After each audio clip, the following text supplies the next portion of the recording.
Nick Labinsky, as some might say, the most interesting CEO on the planet. It's a pleasure to be back with you today. Last time we were here, we really took a deep dive into the history of Premier Research Labs, kind of the story, your story, why you're here.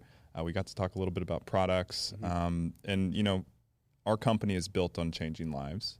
And I wanted to maybe start today's conversation with maybe getting back into that personal side for you and a moment in your career, in your tenured career with Premier Research Labs, or a story around our products and how they've changed the lives of people using them. So how has our story or our products have changed lives of people that have used them? There's so many of them, honestly, through the last 16 years of being at PRL. It's hard to really pick, but I have to say that I've heard so many practitioners, either at local events or practitioners that onboarded with us, such as Dr. Klein, who does podiatry, and he, is wondering how does for example, a vitamin C help with something that doesn't seem like it should help with it. And, my answer to that whenever he asks those questions is that patient never experienced true clean nutrition before. The level of detail that we go into when trying to test quality in our product to make sure there is no adulterants, less than 1% of the industry is doing that. And that is a generality that we heard from a auditor. So he doesn't really know. He's basically saying that there must be somebody doing that, but I don't know. I mean, we do stuff that literally nobody wants to do. They're actually turning a blind eye to. For example, aflatoxins, right, like we talked about last time. But it goes beyond that, and I think that we hear these stories, and here's a good example of what happened to me many years ago. This is 2013. I was about to propose to my wife, and I decided to try to teach myself how to scuba dive.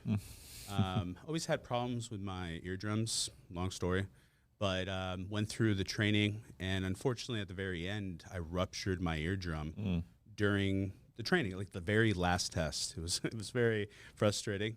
But I remember going home that night, and I came in the next day. My ear was bleeding all night because I ruptured it pretty bad.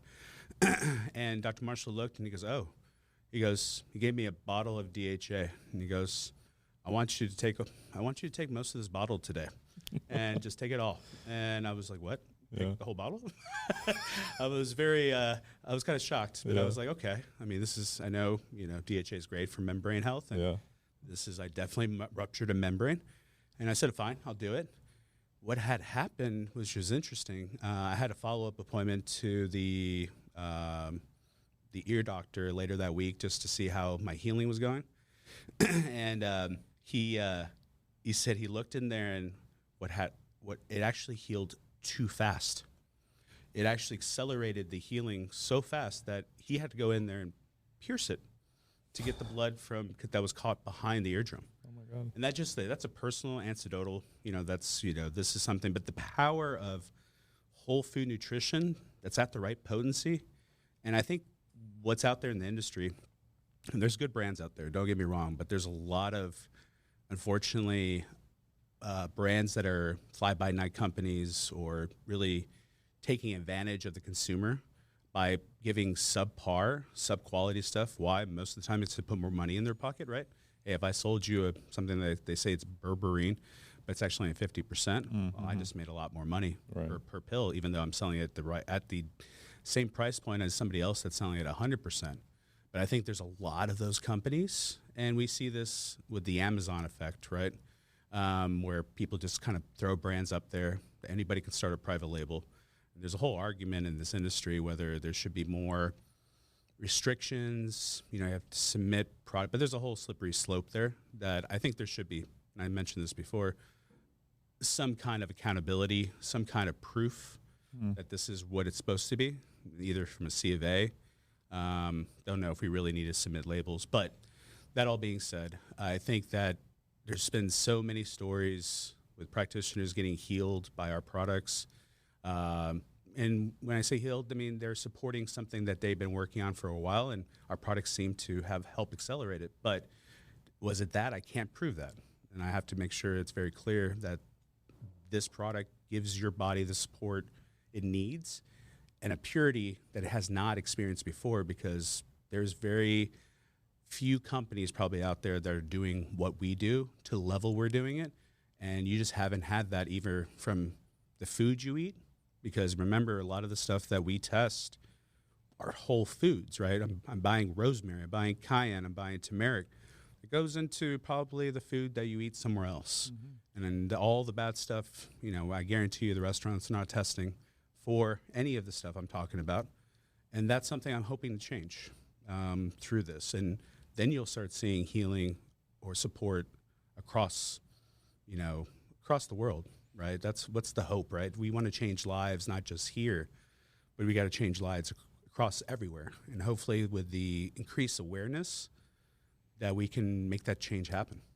It's true. I mean, I feel that we as an organization and the practitioners that we serve and beyond, there's this vision that our food supply itself, right, is the ultimate catalyst to the healing potential that the body naturally has. We each have this marvelous machine, when nourished properly, has truly extraordinary results. And so talk through, I think maybe let's granularize it a little bit in regards to our quality system. This is one of the, I love going to events and love interacting with trade, at trade shows and with people at the booth. And, one of the things we always talk about, right, is our intense less than 1% quality system that we operate here at Premier.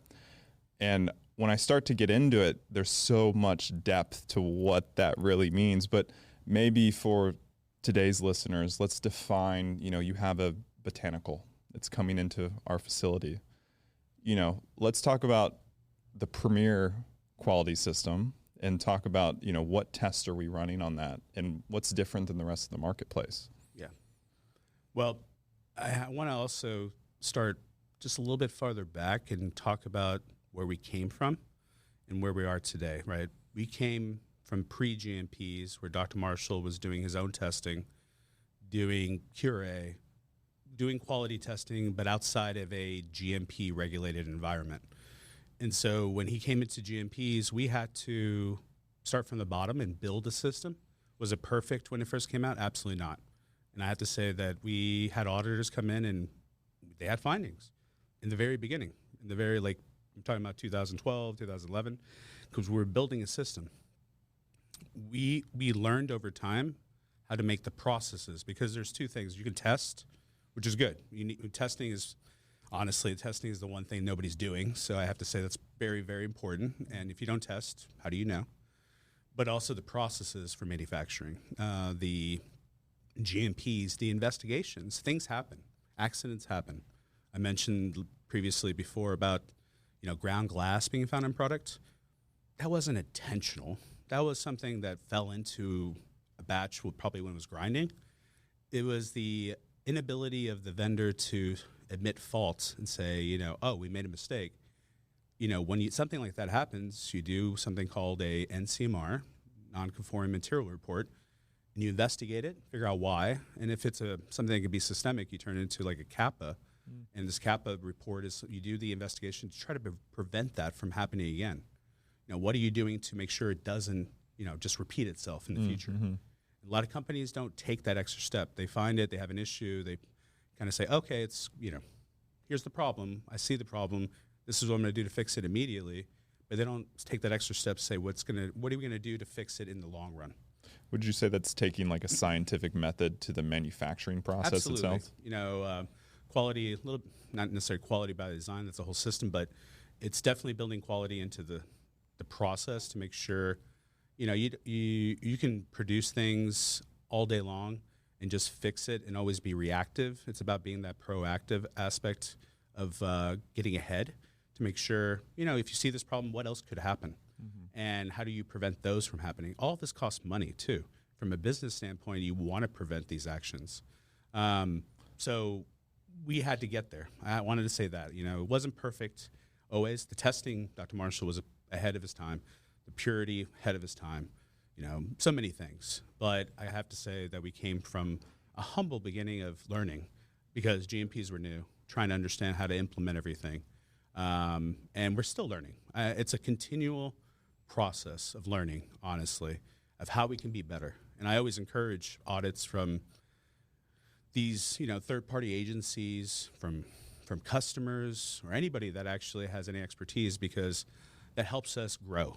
I think you should always be willing to continuously learn, take constructive criticism, and we get to that point. Now, speaking about what we do differently from a testing standpoint, let's say that alfalfa, let's take, for example, one of the things we do for botanicals, we do orthogonal testing. What is orthogonal testing?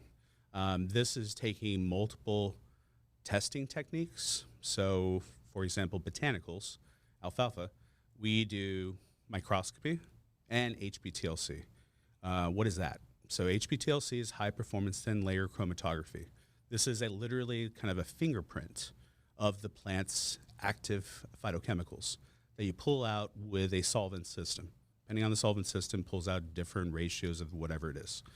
And what happens, you plot it on to make it really simple, on this plate that gives these little bands, and you compare it to a standard, something that it's been identified by a botanist that this is alfalfa. And you have yours, which is unknown, right? We're seeing if it's alfalfa, and says, does this match this? And my 6 and 7-year-old probably could do this. If it looks at it, does it look the same? And sometimes what you see is that the phytochemicals that are supposed to be there are gone because maybe they extracted it out, or you see other extra bands because it's not the right plant part. Maybe it's supposed to be leaf and you got root, or maybe you got both. Remember, the plant part is a requirement by the food regs, which is still under, the supplements are under food, and they're in between foods and pharmaceuticals. We're in this weird gray zone. So we kind of have to adhere to a lot of the food stuff as well, for labeling at least. And labeling the plant part is necessary. So the plant part, if it says it's root, HPTLC can show you, is it really root or leaf? Microscopy, but it misses some things. It misses certain adulterants like silica, or sand, or maltodextrin, or ground glass, or anything else, or even excess foreign organic matter.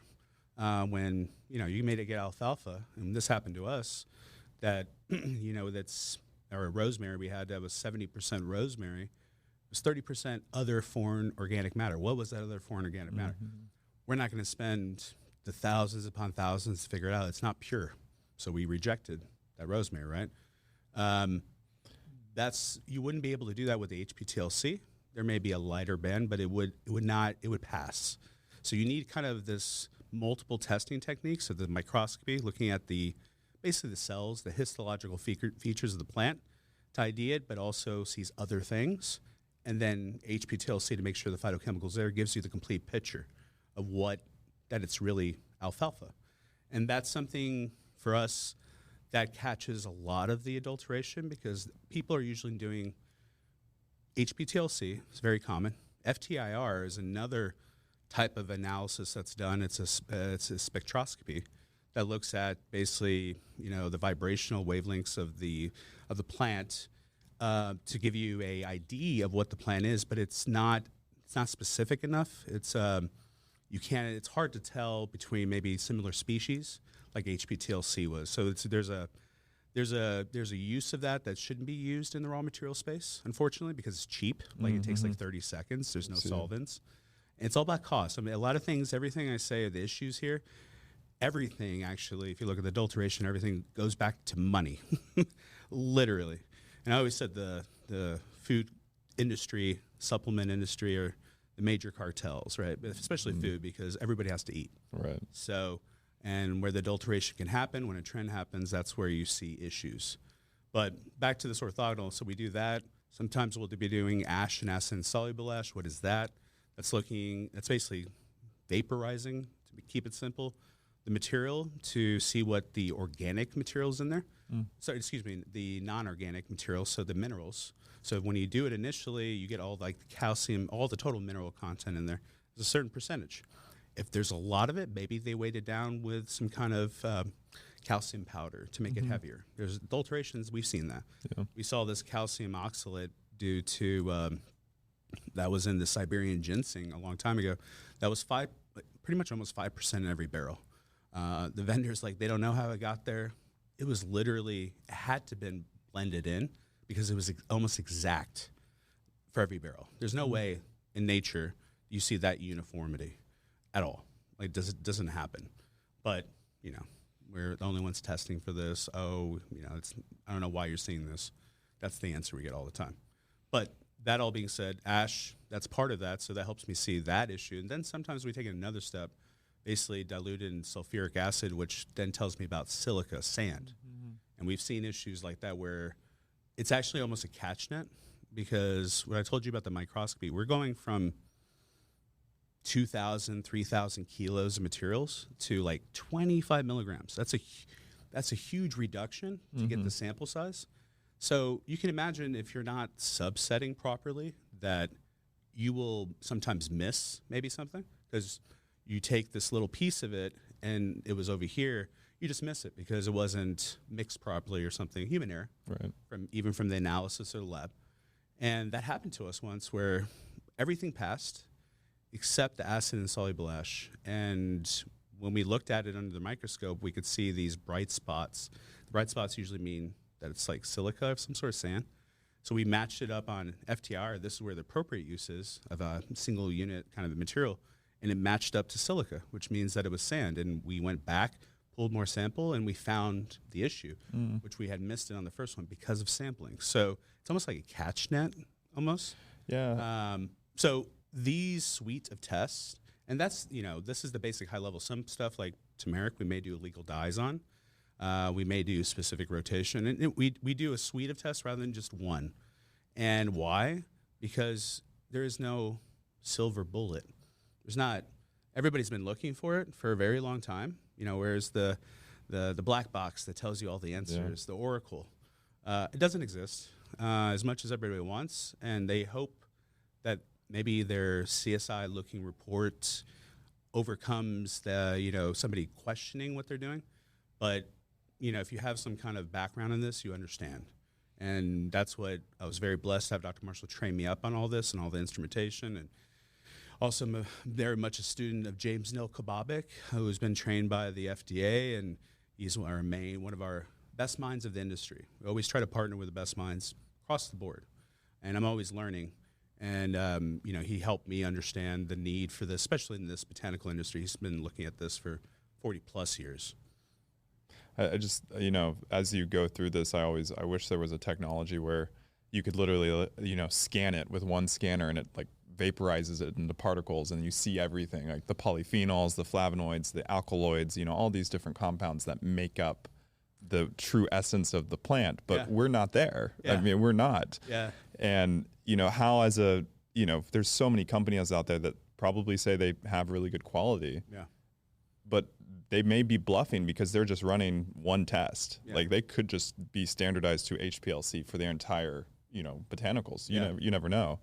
How as a consumer or a health professional, what do you do to educate yourself? What's the best course of action? One of the easiest ways it depends where your material is. If you have a pure alfalfa, and what we saw for the carrot, for example, the carrot that came in that was actually colored maltodextrin with fragrance in it, when you put it in water, it literally the dye came out. You could if you put a dye into water, the little bloom that comes out, you could literally see that. So if you're buying it pure of anything and it says nothing else is in there, put it in water. As long as it's not water soluble, you got to be mindful of extracts that might be water soluble. It may go into solution. It may cause other things. But if it's a botanical and you just put it in water, see what it does. It's a very simple analysis that anybody can do. And if it all of a sudden dissolves, or if it dissipates, or it turns into a blob, or it blooms out, start questioning it. And just we got to look at the label and make sure. Yeah. But if it's a pure botanical, shouldn't do that. It may go into disperse into the water, That's fine maybe for certain materials, but a lot of them, they're not going to do that. And if it's pure, and I have to be very, I want to reemphasize that if it's has other things in there like excipients, or it says on there flavors, which may have color, it could do weird things like that, so you got to be careful. But I'm talking about pure materials. Yeah. What we do at like literally in quality we could do, and we saw that with the carrot, that it literally, you could watch the dye come out. It's a simple, cost you one capsule. Maybe that's something you do at home, and easy to tell. Yeah. You could take a ginger and compare to ours. Use ours as standard. Until you compare it, this is what you're supposed to look to. Hopefully, you just buy ours. But at the end of the day, you can use this simple technique to see if the pure material is really pure. You see something, it's something you question, ask the manufacturer. Yeah. They should be very happy to answer those questions. Maybe it takes a little bit of time to get back to you, but they should be able to answer to you. If they don't, I would question it. Yeah, and it's not just about, I think something really maybe important to reiterate is it's not just the tests that they're running, but it's the SOP and like the operating procedure around their entire quality system, and like Absolutely. The redundancy, what you talked about, and how they pull batch sizes and subsets. And that's really, really important, because if you're not doing that at a clinically significant, kind of like from a strategy level of pulling that, you could easily miss an adulterant, yeah. Right? So, I do want to get into finished product testing a little bit too, because I think that there's kind of two sides when we look at supplements. There's the raw material, what's going into the product, and then you're assembling that, manufacturing that, and putting that into a finished product. That's a whole different quality game, in my opinion. You may run similar tests, but that's a whole nother world, right? But back to the raw materials, what happens? First, I want to, for people listening in, how frequently are we rejecting materials if somebody doesn't know our stats? Oh, well, and then for the rejected material, what's happening to that once we fail it? Noted. The raw material wise, this has been, I gotta look at the exact number, but approximately about 70% of the samples that we get from around the world generally fail some kind of test. That could be our microscopy, like I said, or it could be a heavy metal. Just one of the quality tests, which includes also energetics, fails. So we get a measly 30% to pull from, which we're always looking for better suppliers, better partners. And especially if we deal with some distributors sometimes, because they're pulling from different sources. So there's that, kind of first cutoff. Once we actually qualify a vendor, things still happen. We had just recently a vitamin E that failed. For 20 years, it's been fine, but it failed. Things happen. Mm-hmm. So less than 5% of the time, once we qualify them, that becomes an issue. But we still have issues. And, everybody needs to understand that, if there's an issue, we're back ordered it's for a good reason. Mm-hmm. It's not, we have high standards and we won't compromise on that. In terms of the finished product testing that we're doing for this, to make sure, always remember the raw material side, we put a lot of effort on the raw material end. Why? Garbage in is garbage out, period. I don't care. You could, if you have horrible material coming in, you're not going to dress it up and make it look good. Yeah. There's no way you're not going to do that. There's a lot of companies that do that, but we won't get that. There's a lot of companies that either they're intentionally doing, or they're, maybe it's a little bit of I have to say a little bit, maybe just lack of knowledge, because they don't have the quality background, or they don't understand. They can get easily into this, or maybe they're contracting it out and they don't even know. So I have to say some of the brands maybe just don't know, and they're relying on the manufacturer. However, that's not good, because at the end of the day, FDA has identified people that have their own brand. Even if you're not making anything, you could be, Will Marsh's pills. If he had that product, you would be responsible no matter what happened. At the end of the day, if something happened to somebody, like they got sick, ill, the FDA would come to you. They would go to the manufacturer too, don't get me wrong, but they're going to come to you ultimately because at the end of the day, you are having to make the final quality decisions. You cannot, people a lot of times say, well, I worked with this manufacturer. So it's, I told them what I wanted and this is what I gave me. You cannot contract out your responsibilities. That's literally been written in these warning letters from the FDA to these brands. And they actually gave a designation to these brand owners that are just virtual, if you will, called own label distributors. Like they actually gave them a designation and they started focusing on that part of the industry because they have the least amount of knowledge because they're not manufacturing. They're not forced to try to learn what's happening. And so sometimes they don't even see the product ever. That goes from, the manufacturer that they're working with to the fulfillment house to, the sales team that's literally nowhere near this person who lives maybe even overseas. Yeah. So they really had made a focus there thinking that would help, with the continuous issue that it's the same thing that fails for every year since the beginning of the GMPs is really the testing issue, the quality issue. And they started going into the quality systems. But back to, the testing, we do a lot in the raw material end. Finished product, even in process, we're doing certain testing, looking at weights, fill weights, make sure the process is reproducible. And we have a batch record for every part of the process. This is kind of a documentation of what's supposed to happen because you're making a recipe. Think of it that way. And if you don't have a recipe, and I don't know about you, but whenever I cook, I don't usually use recipes when I cook. I have a recipe in my mind, but I'm always that's the art of I cooking. make a little flair here. I have my wife hates that, but it's a secret sauce that can never be replicated every time. Yeah, I gotta tell my wife that it's secret sauce. But that being said, it's a little bit different. And somebody asked me, well, the 10th one you did a year ago, can you make that one? Absolutely not. I have no idea what that is. And that's the same thing with manufacturing. If they don't have the proper documentation, they're not going to be able to reproduce that quality every time unless it's some kind of natural process like a natural ferment. Yeah. Then you're getting into some things there's other issues with that. That being said, we have some batch records there. We have a master manufacturing record that oversees the whole process. And you think about us, we're very transparent with these. If you're a partner with us doing, let's say, private label, we're going to share that with you. A lot of companies, you have to go to them to even see it, or they, only if the FDA audits you, then they're going to release it. No, I mean, at the end of the day, if you're working with us, you're a partner here. Everybody that it's a manufacturer can make these products. It's the quality you choose to use, and a lot of them just don't choose to take the level we do. So we're very open. Once you have all that, at the finished product, we test it again. We go through another analysis of, heavy metals, identity. Usually it's high-performance liquid chromatography, which is kind of like the HPTLC I talked about before, but this is more robust because we can basically extract out this finished product with multiple components to it and give me a profile. Think of a thumbprint.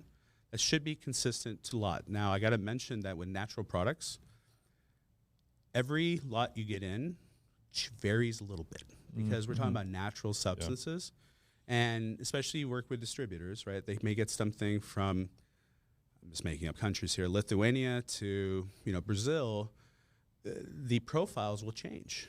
It will still be that, essentially that component has the main active chemicals, but there's a lot of other stuff that maybe it's to that region, the soil it grew in. Yeah. So you have to have these standards that are identified because you're controlling it throughout the process. And a lot of companies say, well, if I'm controlling it, then I don't really need to do a really comprehensive and test. Mistakes happen. People don't put the right material in. They document that they put 1,000 keys of alfalfa when by accident they put 1,000 keys of barley, and they wrote it all in. You would never know unless you did that finished product test properly. And if you only do something very general like FTIR, you're going to miss that mishap, and it will go into the customer maybe, and they're not going to get what they asked for. And possibly if you're dealing with some more synthetic items, maybe you're giving them something doesn't do well with their body type or what they're dealing with or the drugs that they're taking. Could have interactions. So it can have, effects beyond just, you got barley this time. You got different greens. Right. No, it can actually have much deeper consequences for people that use, or manufacturers that use other stuff in their process that they just don't know.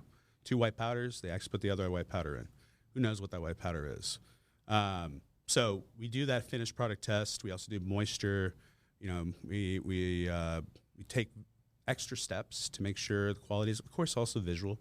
If it doesn't look right, the label. We even have a metric for the label on the bottle. It has to be off. It can't be off more than, I think 1/8 of a centimeter or something crazy like that.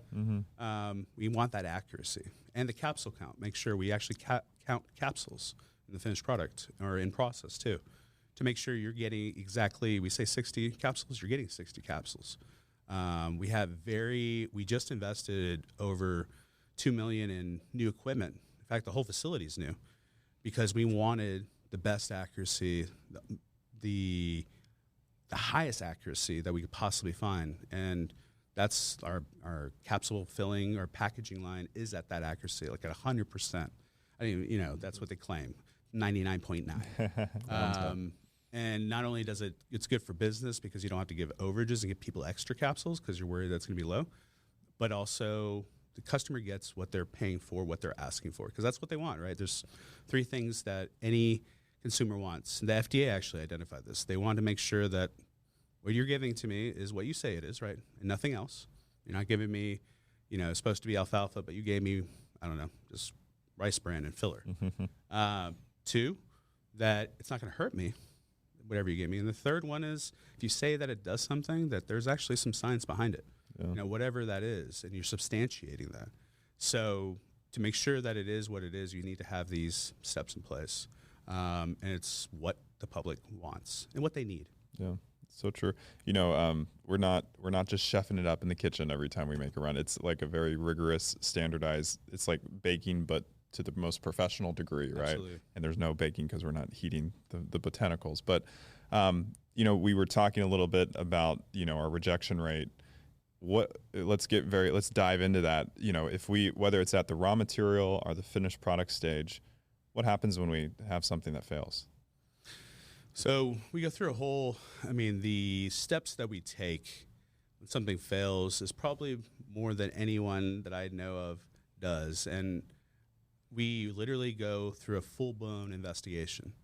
And to make sure, first of all, when you do a test, you go through a process called out of specification, which is a part of the GMPs. Like you go through this whole step. There's an SOP that governs this, and there's a retest that happens on the original sample at the testing labs, and you're basically eliminating lab error. Make sure the laboratory did the right thing. Once that's eliminated and it's confirmed, and sometimes this doesn't sound like it's a overnight thing. This could take up to 30, 45 days to really dive in, especially if there's an adulterant found in the raw material that we're unsure of, like something pops up. We've seen it where and I'm not going to mention the material, but there's a very famous material out there that all of a sudden this random peak popped up for a organic, it was chloromethane, that shouldn't be there, like at all. And we didn't understand why. Nobody had identified it before. We're the only company bringing this up to them because our laboratory said, hey, they saw something on the chromatogram, the GC, that shouldn't be there. Nobody else pointed that out. And that was like 3 months diving into it to see what it is. We found out that it was a part of a process they did, and, basically we moved on to the next lot, and that wasn't there. There was something that happened with that lot, but it was there present due to some kind of processing. Wasn't toxic or anything like that, but we questioned it. Why? Because I'm going to eat that stuff. I'm going to give it to we're going to give it to patients, people that maybe that would affect their immune system or affect something else they're taking. So we have to ask those questions. And a lot of people, when I say people, brands or, especially the virtual brands, maybe they're not going to ask their contract manufacturer, have you tested, we saw this years ago, melatonin having serotonin, right? They were saying it was adulteration. And so what did we do? We went and tested our serotonin. Not, we didn't know. We heard about this possible adulteration, and so we went and looked, knowing full well if we found it, we'd probably have to do a recall. And we're not afraid of the recalls. I think that's something as we learn or something comes on the radar, we're going to make sure we're protecting the public, protecting our patients, protecting our consumers, because we're here to help them and not, possibly, especially like allergens. We had a recall many years ago because we employed, we're one of early adopters for DNA testing in this industry, working with a company that used to be around called Alton Technologies. Danica was the owner, and we worked together, and we identified through the DNA testing an allergen. It was wheat. It was a wheat, basically DNA strand that came up, and we're like, why is that there? That should not be there. And going through this, we realized that this material, it was being rolled in wheat flour, and it's a traditional way of coating the material because it was a very sticky material. And it was being rolled in wheat flour. It was a material called asafoetida. Very, very smelly stuff. if you've ever tried this spice, it's a spice that's used in very much in Indian culture. Great for the gallbladder, but it was being rolled in wheat flour by the villages to help coat it as a cheaper way than using other excipients. Didn't tell us, and nothing was there's no documentation saying there's any kind of wheat used in any processes. Done tests before, never saw wheat, but this one lot, because we did DNA, it showed us what happened. Well, found out it was used in actually the previous lot too, and we had to recall. We're not afraid to do that. Things happen like that. We're here to protect, we're here to support and help enable practitioners to do what they do best and heal. And you can't do that if you're giving items that are, allergens or unclaimed items to people, and people wonder why the products don't do what they said it's supposed to do. Or if it does something else somewhere else. So true. And the fact of the matter is then once we find that it doesn't pass, we reject it, right? Absolutely. And a lot of times when we reject it, what happens? Where does it go? Like, especially the stuff that we're the only ones testing. Like if we're doing, for example, that Siberian ginseng I talked about before, that calcium oxalate 5%, we rejected it back. That was from, I believe, that one was from China. Not to say China is where, but just went back. Where do you think they destroyed it? There's actually a whole program with ABC that, the burn it, don't return it, because if it's can cause harm to human health in some way, these companies are just taking it back and giving it to somebody else that doesn't have the same quality standards, especially some of the testing we do, because they know nobody else is testing it. And they don't test for it, so they just turn a blind eye and they send it over here, unless they're the ones intentionally doing it. But right now, nobody wants to burn, unfortunately, a lot of money, because that's what it is. A lot of times it's prepayment with the international accounts. And so we have to reject it back to them. Hopefully we can work with our vendors, especially distributors, and as they find stuff, they're willing to not put it back into there and document that it's been destroyed, that it doesn't get back into commerce. Because I can tell you right now, if you watch the case studies that are on the website where you can see some of these adulterations, it's under the quality section. Always remember, somebody's eating that somewhere, or somebody ate that somewhere, because I don't buy everything. And I promise you they haven't recalled anything. We can look up the recalls. None of that happens. And when I ship it back, unfortunately right now, the way it's set up in the system, they're probably shipping it somewhere else. It's true, yeah. What's kind of coming to mind is, I'm thinking about the landscape of herbals and botanicals and the world we live in, and how, just the botanical world is so vast, and even plant species are evolving, right? How do you innovate around quality?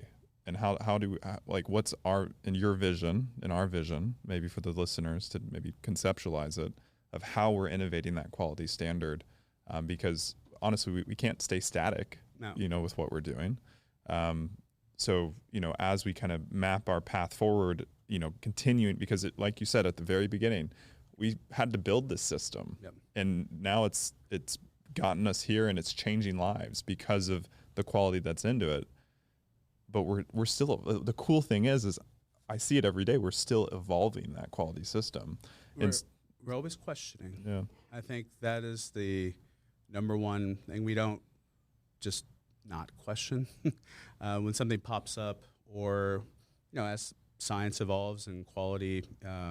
It's interesting you brought up the whole, if there was one device that vaporized, and there's actually something James was working on that I think the universities were about direct ionization of GC, and put basically to really simplify that is you basically incinerate it, and the gases from it gives you an ID quickly. And it's quick though. A lot of the testing here, the unfortunate part, takes 10 to 15 days to get back because of scheduling and everything. The great thing about FTIR, why everybody wants to use it, because it's 30 seconds. And a lot of people could do it internally, even though maybe they don't have a trained spectroscopist, which, at the end of the day, you can have a lot of nice equipment, but if you don't have the people trained on it, and have the experience, you can get some answers, but you're not going to necessarily get the right answers. So always remember training, which is so important. Having the expertise is just as important as having the equipment and doing the tests, because you can have a very bad lab that's dry labbing. That's true. That just giving you results. Oh, we're testing, but they're not actually, doing the real test, or they're not really identifying what it is. Sometimes they're not even testing at all, and they're just printing for you. That's a whole different subject. But having that expertise on staff is just so important to make sure that you can actually have that analysis. And I think it's important to recognize that with the advent of, as we continue to find new things, we're going to open Pandora's box a little bit. We got to be careful, right? Because we don't know, and I want to know, and I want to understand it. And we also have to understand fit for purpose testing.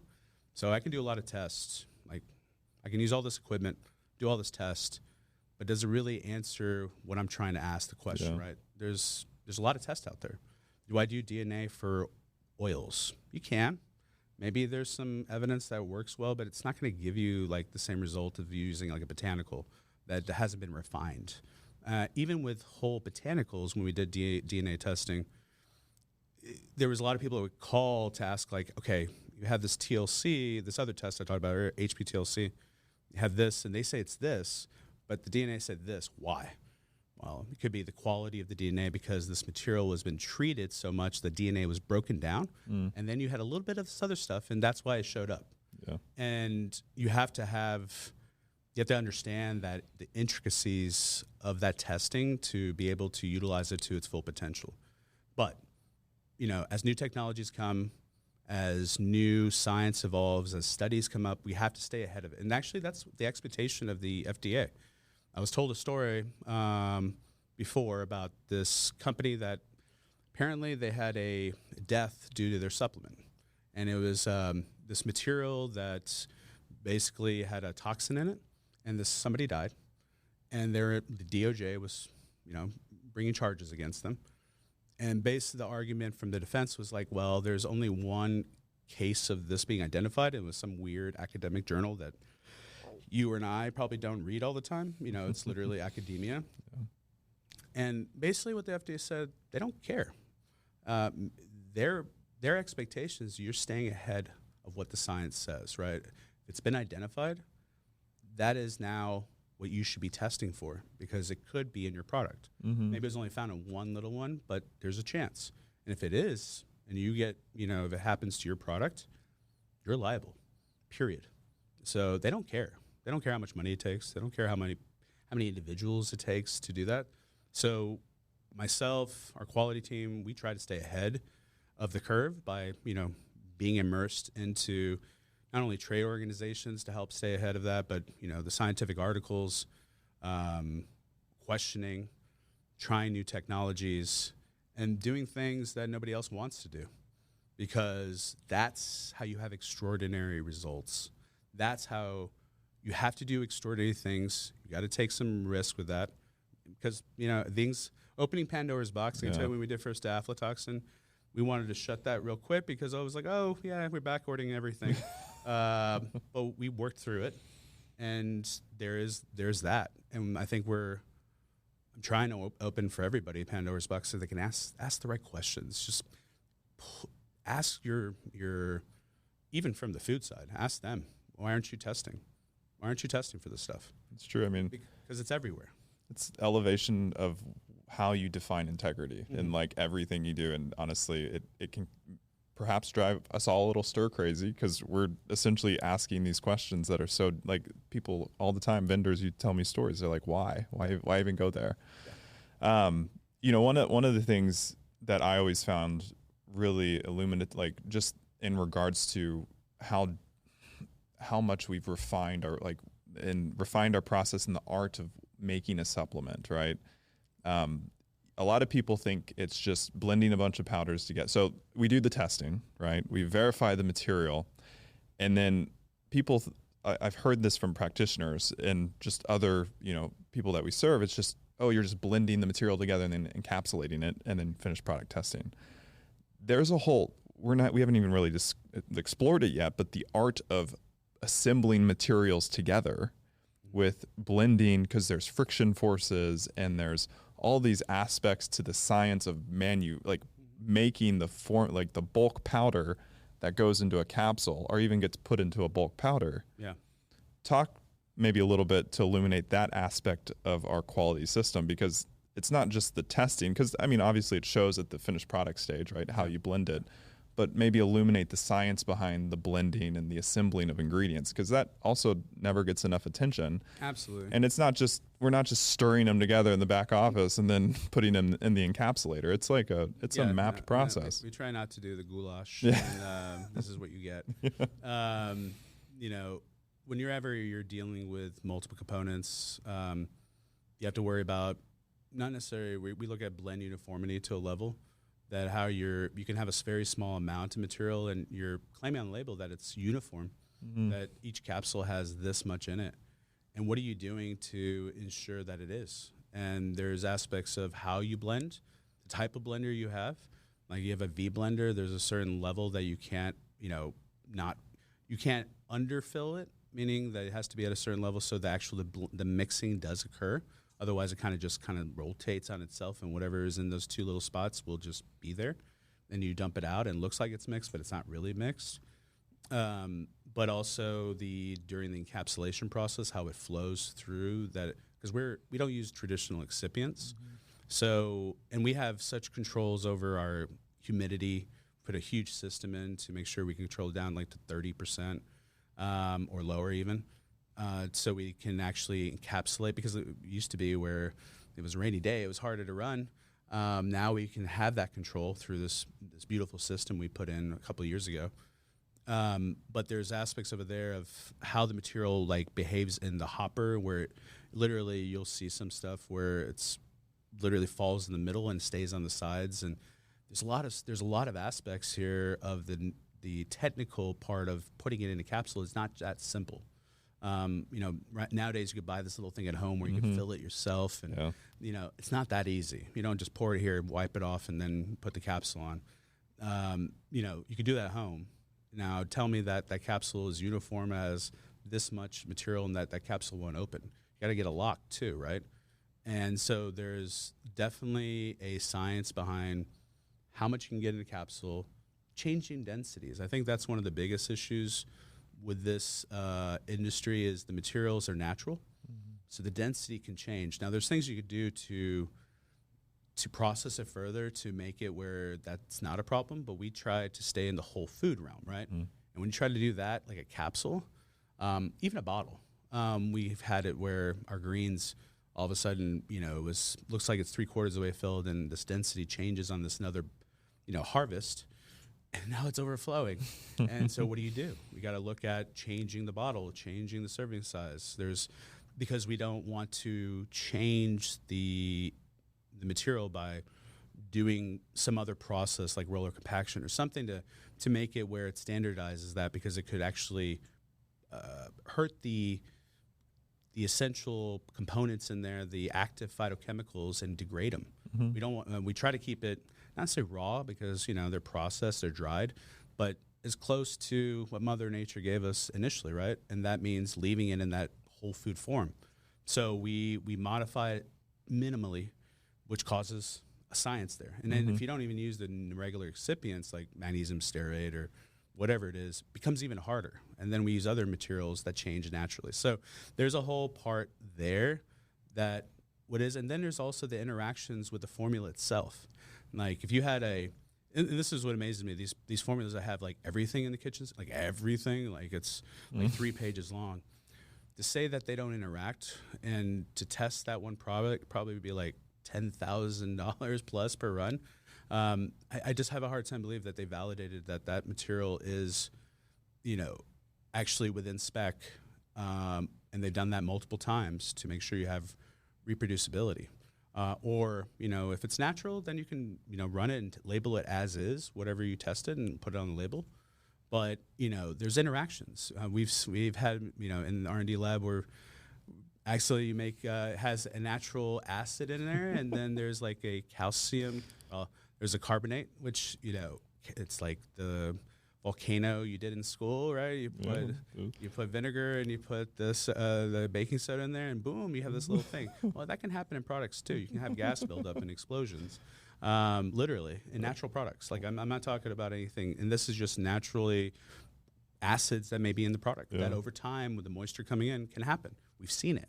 So this stuff can happen. There's interactions and there's degradations. Like just because you have everything there, it doesn't mean all that stuff is stable. Right.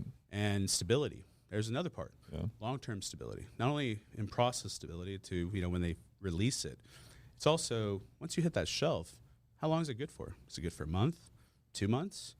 We try to aim for 2 years for everything, and hopefully that it is. But we got to look at that interaction, and we have actually 2 walk-in chambers that are set at basically room temperature, but has high humidity to help evaluate long-term stability. We own this. Not many pharmaceutical companies have this.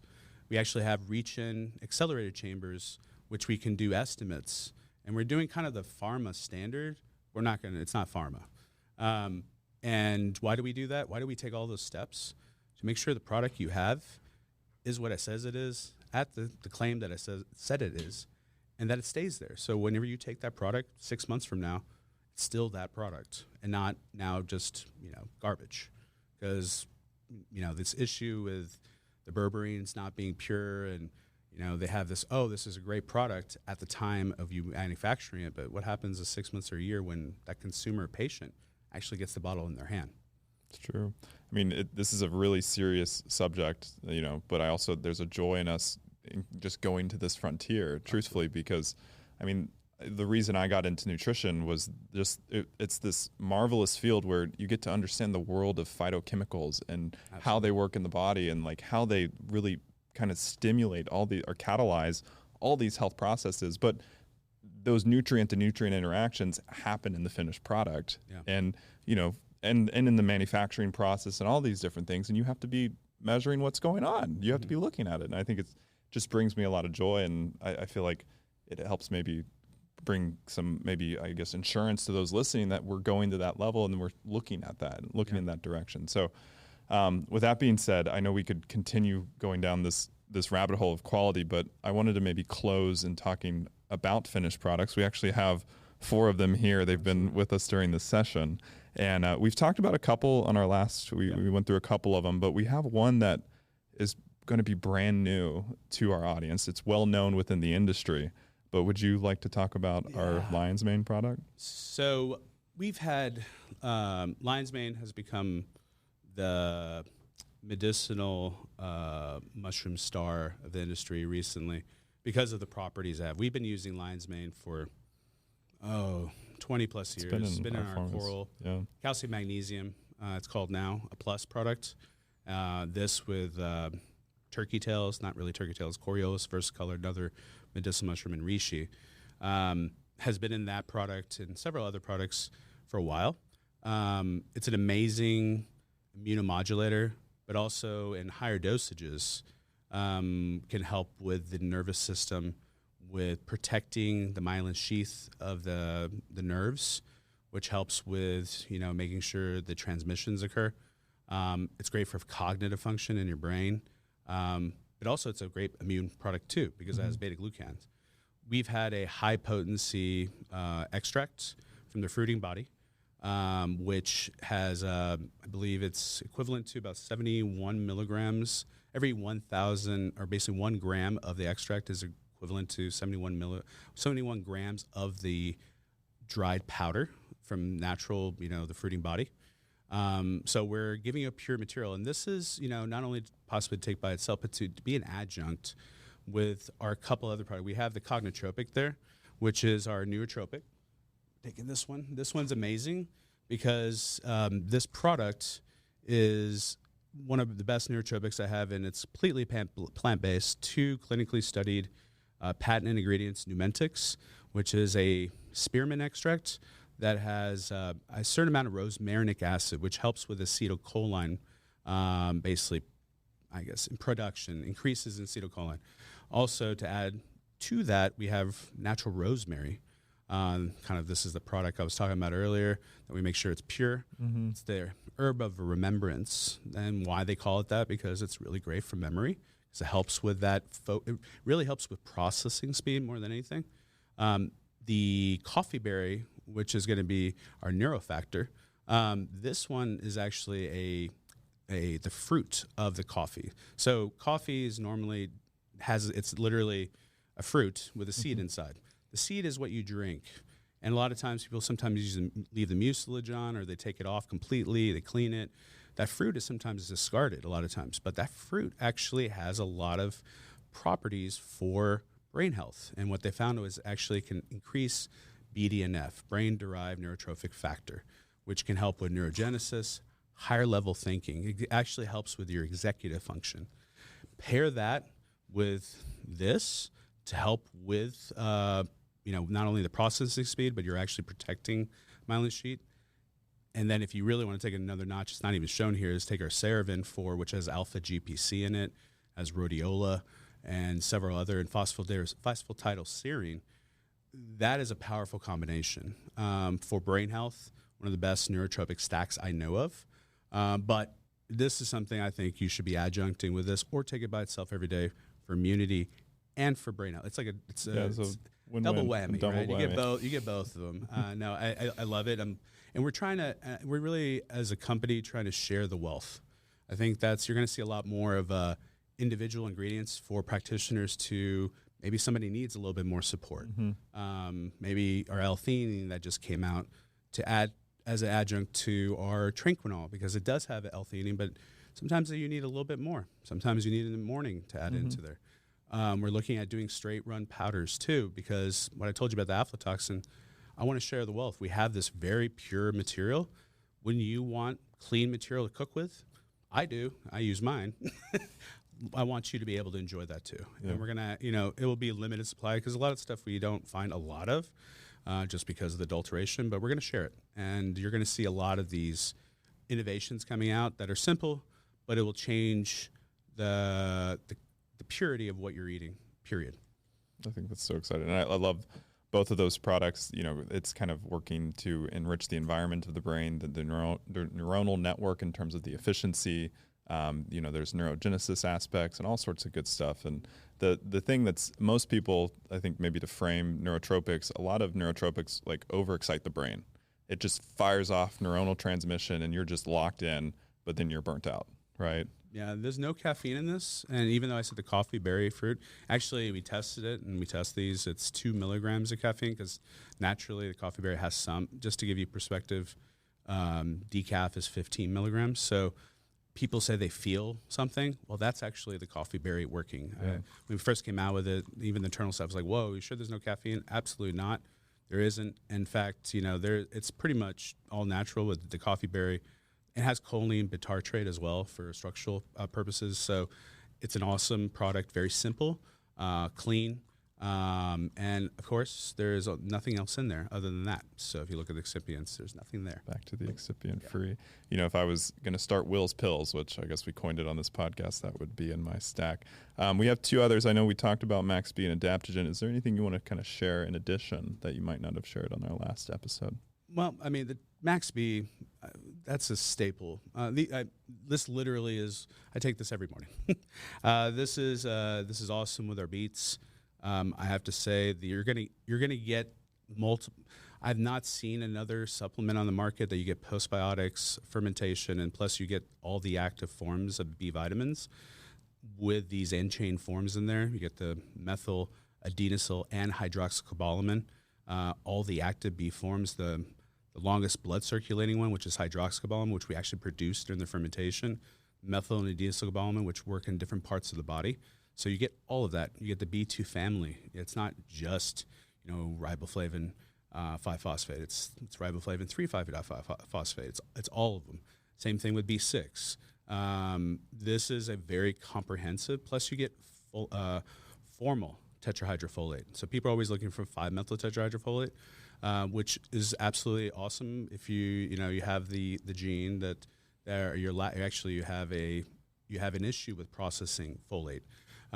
This one also works alongside on the same pathway, and you don't need to have that enzyme to convert it. So it actually balances 5-methyl tetra. What I always say, take this with our complete B, and you're going to have the 5-methyl, and you get the formal. So you actually get the complete full package. The most complete B vitamin complex combo you'll ever find, period. So awesome combo. Adaptogen, that's morning, Max B. Adaptogen, that is my afternoon. That is what I do to reset myself. I use the adaptogen. It's a protocol with adaptogen, our very famous adrenaline. It gives me the cordyceps sinensis, which is a great adaptogen. A lot of times they're using that in more sports athletes, increasing VO2 max. But that combo with the rhodiola that's in there extract and getting about 500 milligrams of rhodiola extract has shown to help with mental fatigue. So if you're using your mind all day to whatever you're doing, if you're building something, you're running a company, or you're using your intellect, and you're having a long day, you want to reset yourself, take 6 capsules. You're only going to take that. Otherwise, take 3 of these and 4 of the adrenaline. That you get an interesting combo there. That's what I take, and that resets me, so I can go home, be a great father, try to be a great husband. I try, and then also I go back and I work more, do what I love, but it helps reset me, and I think it's an amazing product in high purity. Nick Labinsky, thank you so much for your wisdom, your stewardship, and your quality champion mentality. It's been an honor. Thank you.